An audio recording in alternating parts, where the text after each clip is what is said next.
Si Senator Robin Padilla kaugnay sa naging marahas na paglusob ng PNP SAF sa mga religious compounds ng KOJC kasabay ng paghihikayat kay Senator Risa Hontiveros. Nagmomotor din yung coach, yung mahilig sa pogi. Aba, bihira yan kasi ang mga nagmumotor talagang ano yan, ang hilig niyan, babae. Kaya nga ayoko na magmotor eh. Wala akong nakitang grupo na nag-ride na hindi pinag-usapan babae. Naku, wag nga tayong maglokohan. Di ba? Ayoko na magmotor. Ayoko ng babae. Ayoko din ng lalaki. Hindi, seriously, sa mga may grupo dito, mga riders, may ride. Pagdating nyo doon,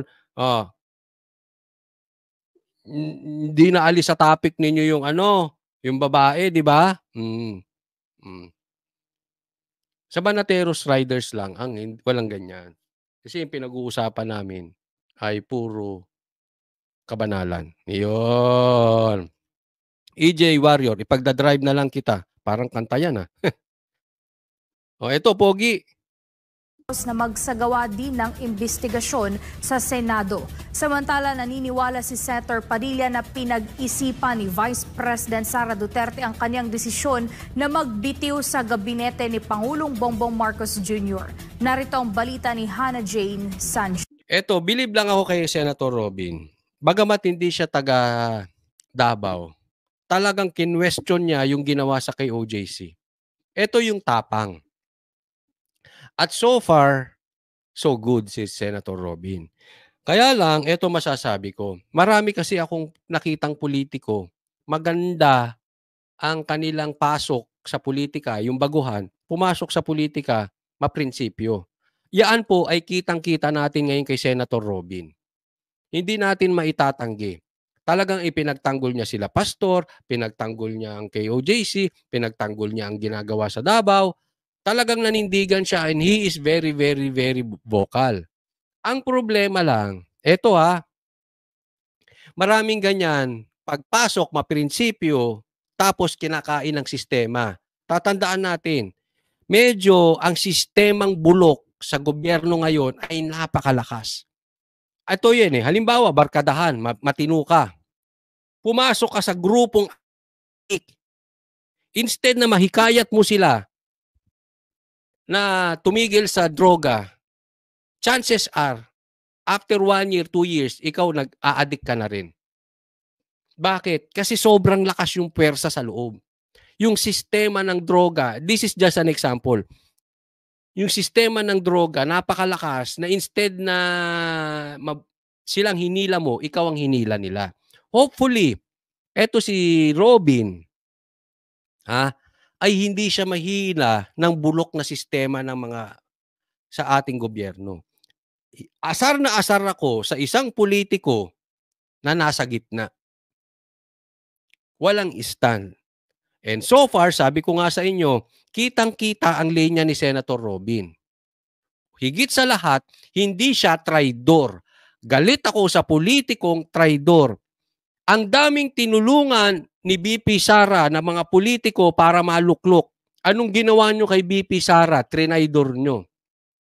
Ang daming natulungan ng SMNI para kayo ay mga luklok. Asaan kayo ngayon? Ano pang ginawa nyo?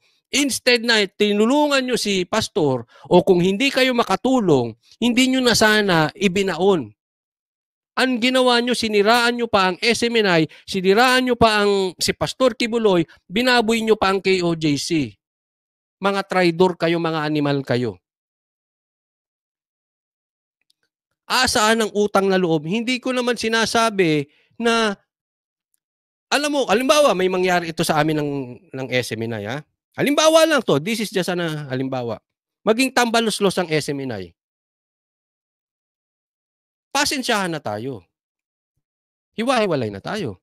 Diba? Ayaw kahit tambaluslos talaga. Kahit anong gawin. Pero, hindi ko sisiraan ng SMNI. Magkaibigan kami niyan.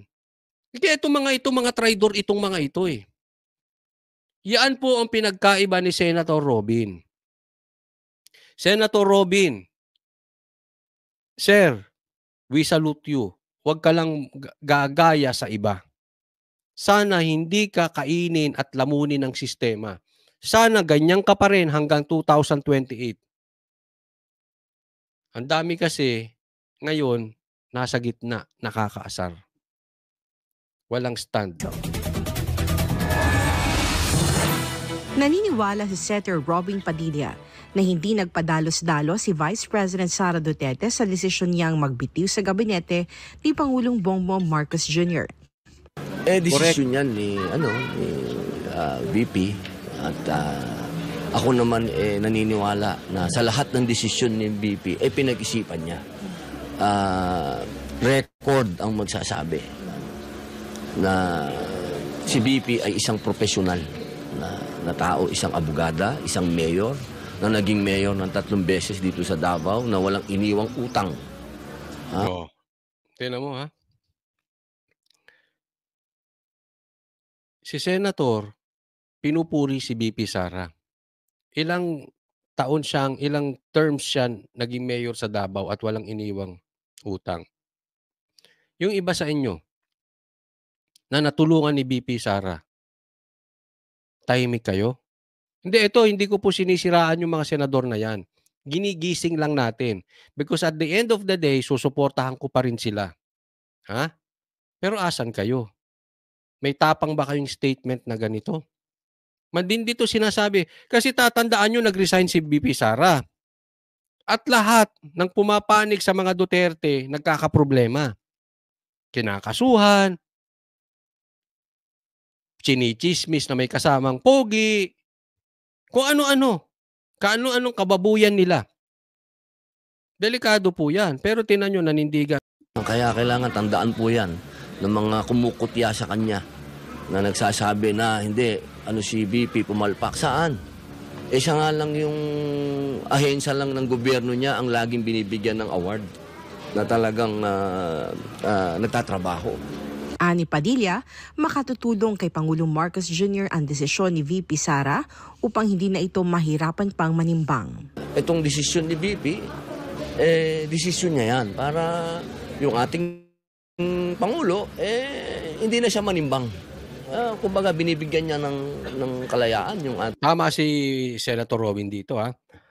Alam nyo, kung ako ang tatanungin at papayuhan ko si VP Sara, ha? Ayoko mag-resign si VP Sara. Alam nyo kung bakit? Kasi alam ko nang gagalaiti. Gusto ko mang-asar. Alam ko nang gagalaiti silang tanggalin si VP Sara.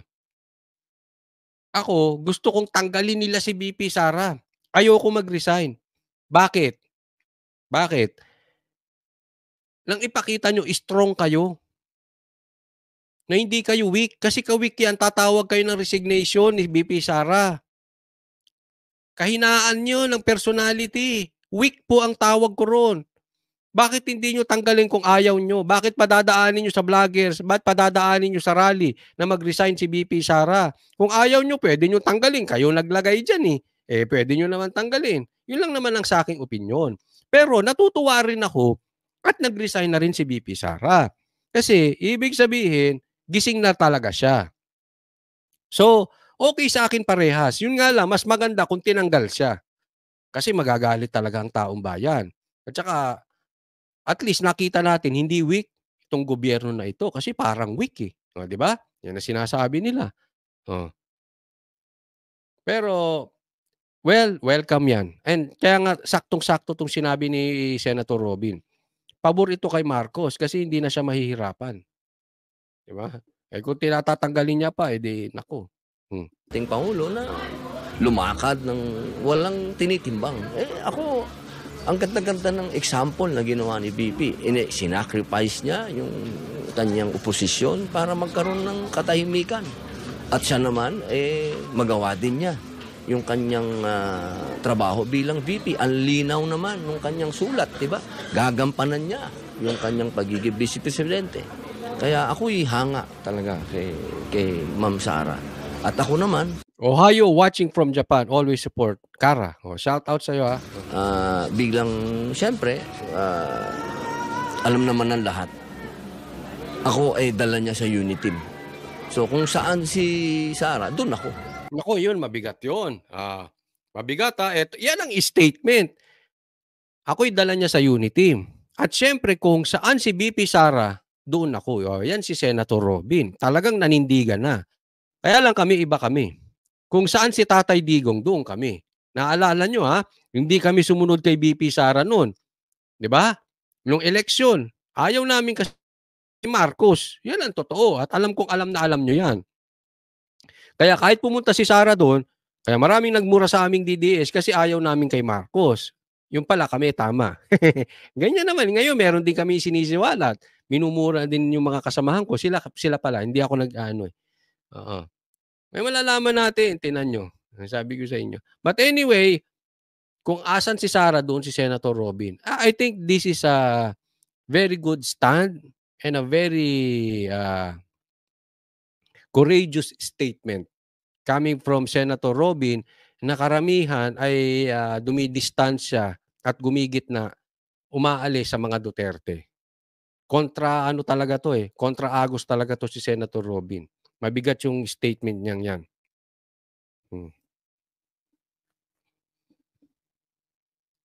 Simple lang. Samantala, hindi naman Sabi ni Arman, Coach, comments lang, pakipakitapos mo. Hindi kasi mahaba ito. Ikaw nandito, palit tayo Arman. Hindi. Joke lang po ha. Hindi kasi mahaba ito. Oo. maitago ni Senator Padilla ang pagkadismaya kasunod ng marahas sa paglusob ng mga armadong PNP staff at CIDG sa mga religious compound ng the Kingdom of Jesus Christ, particular na sa headquarters nito sa Davao City, Prayer at Glory Mountain na matatagpuan sa paanan ng Mount Apo, at sa Kitpog Compound sa Malungon, Sarangani Province. Ikinalungkot ng senador na labis na naapektuhan ng mga batang nakatira sa mga religious compounds na ito. Una po sa lahat, Isa pa yan. Nasaktan si Robin ng ginawa sa mga kabataan sa KOJC. Hindi to taga Davao. Ay, lintik kayo talaga. Oh. Ulit, hindi ako galit kay Senator Bato at Senator Bongo. Ginigising lang natin. Mahiya naman kayo kay Senator Robin. Siya pa ang nagtanggol sa KOJC. Hello. Ay, ito ulit. The best tandem for Filipino, Sara and Isko. Uy, thank you, Rishidin. Antayin po natin si Isko kasi sa ngayon, hindi natin alam kung anong plano niya. At huling sinabi sa akin ni Mayor Isko, ay ni Yorme, retiro na siya.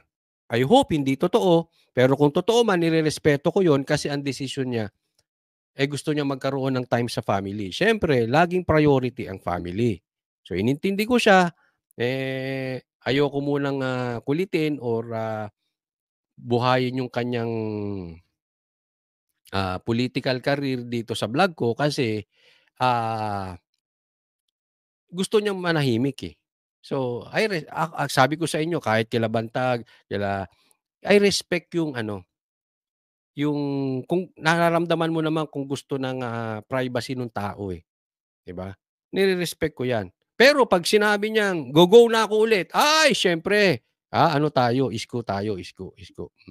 Sana tumakbo siya senador pero kung hindi, I'm happy for you, Yorme. Thank you, Rishidin.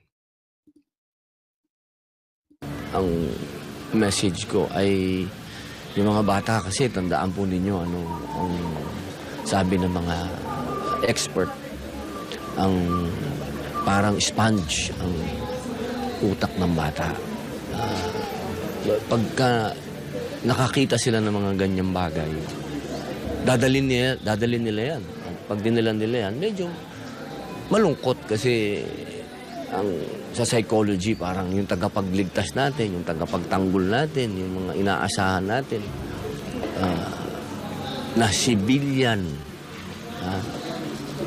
yung kanilang item sa gobyerno, civilian yan ang pulis. Hinikayat naman sa Alam mo, maganda yung sinabi ni Senator Robin. Totoo yan, mga kabataan. Pansinin nyo dun sa may mga kung ano yung ginawa natin, nagagaya nila without them knowing na nagagaya pala nila. Ganyan ang kabataan. Actually, meron nga akong kakilala na taga-KOJC dyan na sinabi, pangarap ng anak niya maging pulis. Kasi idol niya mga pulis. Tapos nung nangyari yan at nakita nila na inaagrabyado sila ng mga pulis, naalis na yung pangarap ng bata maging pulis. Ito ay hindi para husgahan yung mga pulis. Pero nakikita nyo, yung ginawa nyo sa mga bata. Nakita nila yan eh. Ginawa ito ng mga armado na naka-bulletproof, na full armored, mahahabang baril, may shield pa. Ginawa ito, nakita niya sa mga babae. Ginawa niya sa mga kabataan. 'Di ba? So, anong papasok sa isip ng bata? Tama man normal ang sa kanila, ng aapi itong mga pulis na ito. Totoo man or hindi. Kasi nga, yun yung sinasabi ko, may problema sila, overkill, napaka-OA nung ginawa sa KOJC. Eto si Risa. Senator Padilla, si Senator Risa Ontiveros na imbestigahan sa Senado ang paglusob ng mga religious compound ng KOJC na nagdulot ng matinding pagkabalisa at trauma sa mga bata, maging ang mga Ito. Bakit hindi nyo imbestigahan? Di ba? Risa, pagkatungkol sa babae, iniimbestigahan mo. Bakit hindi nyo pa imbestigahan sa Senado? Hello, Lisa! Kala ko ba makababae ka? Ang daming babae na saktan, no? Ba't hindi nyo pa imbestigahan? Namimili kayong kliyente? Tanong lang yan, ha? Bato. Ba't di nyo imbestigahan to? Naimbestigahan nyo nga kung ano-ano dyan, eh. Naimbestigahan nyo sila Bantag, sila Tebes, eh. Ba't di nyo maimbestigahan to? Sa Davao to mismo, oh. Ano kayo? Namimili kliyente? Nagtatanong lang po, ha?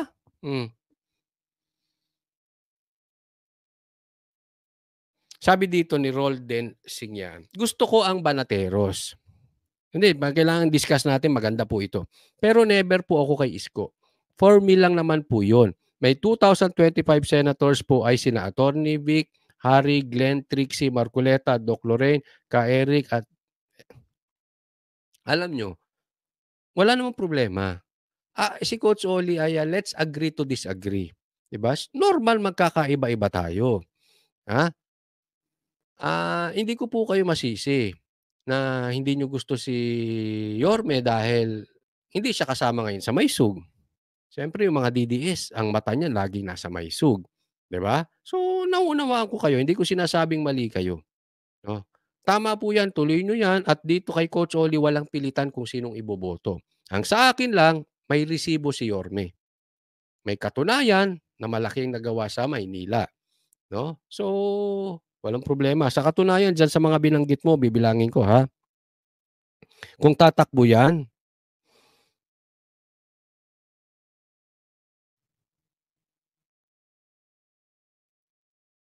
tatlo lang ang iboboto ko dyan. Hindi ko nasasabihin kung sino.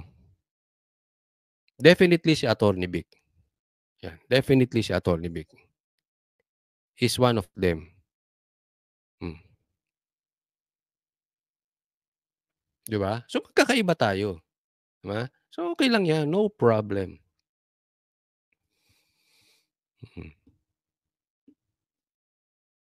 kababaihan ay dumanas din ng karahasan sa kamay ng mga armadong otoridad. Kailangan anya na maging patas ang senadora sa gagawing pagdinig dahil nasa ilalim ng komite nito ang pagtutok sa kapakanan ng mga kababaihan at kabataan. Kailangan natin yun gamutin. Kailangan yan harapin. Hindi lang... Sabi dito sana si Sara at si Robin tumakbo. Hindi po sa 2025 kasi hanggang 2028 po Vice President si BP Sara at si Senator Robin hanggang 2028. So hindi nila kailangan tumakbo. Unless... Magjujulay na kasi.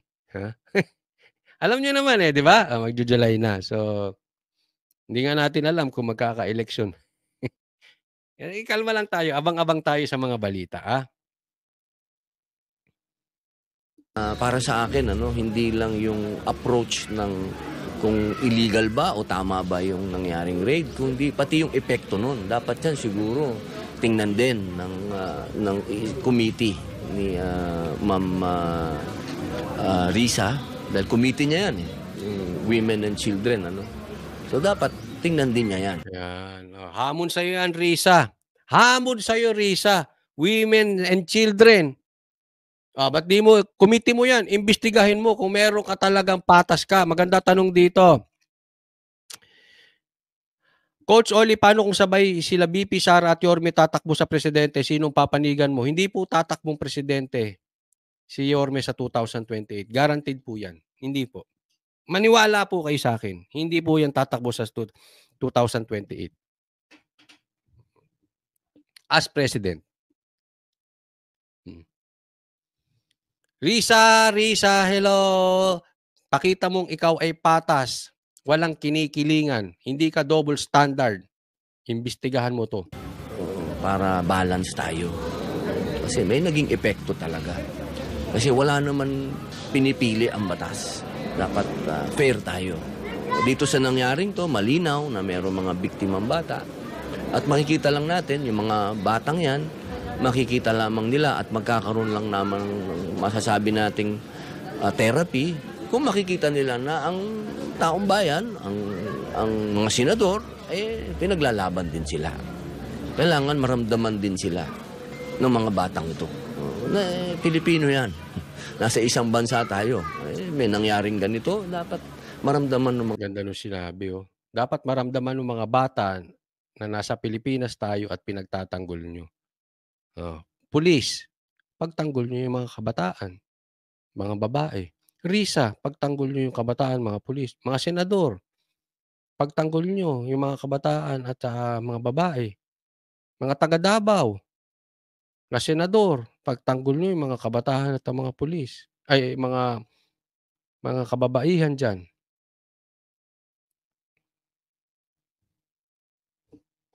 Sabi dito, hindi na kami mag-e-expect, Coach Oli, na paimbestigahan ni antivirus yan. Ayun na nga. At least, may tapang to si, yung ibang senador, kailan kayo mananawagan kay Ontiveros? Di ba? Ang dami nating senador. Tulpo, asan? Bakit si Robin nagsasalita dito? Si Robin lang ba ang senador natin?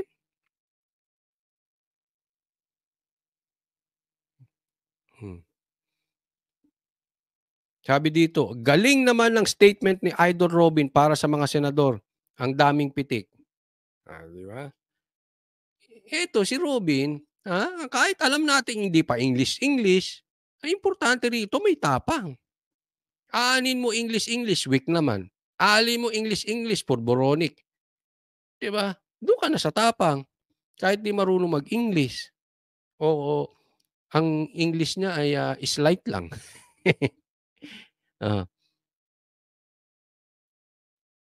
Mga batang yan, na kinakalinga din natin sila. Samantala may mensahe naman si Senator Padilla para sa mga Kingdom citizen. Ang message ko sa ating mga kapatid dyan, maging matatag po kayo. At ito pong mga ganitong pagsubok na dumadating sa inyo, ito po yung sinasabi sa atin, hindi lang sa libro ng Biblia, kundi sa Biblia ng mga Muslim, ang Quran, ganyan, na tumatamis yung faith mo kapag nakakaramdam ka ng mga ganitong pag-uusig. Yung katuruan na binabasa mo, nakikita mo sa'yo, so ibig sabihin, ikaw na yun. Ikaw na ngayon yun. Napakasarap ng pakiramdam na yun. At ito pong bagay na ang dala po ninyo ay gospel. Dala po ninyo ay message ng Panginoon.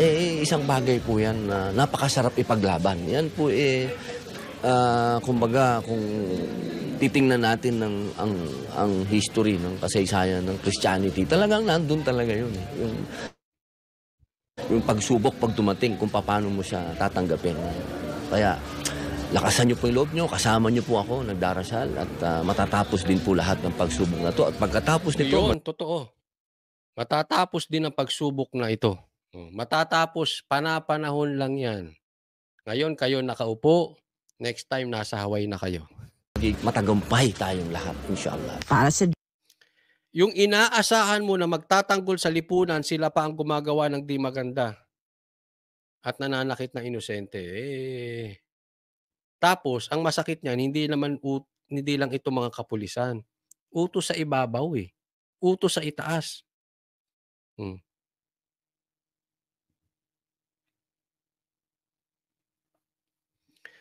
Maganda 'to sinabi ni Roldy Singhiano. Ang mas inaalala ko, Coach Oli, yung ipapalit kay VP Sara bilang DepEd Secretary. Maugong kasi si Franz Castro or Leni ang papalit, kawawang sa akin lang kung ang ipapalit nila diyan ay si Castro o si Leni, kagago na talaga nila. Medyo kagaguhan 'yan. Talagang wala naman kayo sa ayos. Kasi kung ipapalit mo diyan si Castro, alam naman natin, 'di ba? Sinong mga kaibigan ni Castro.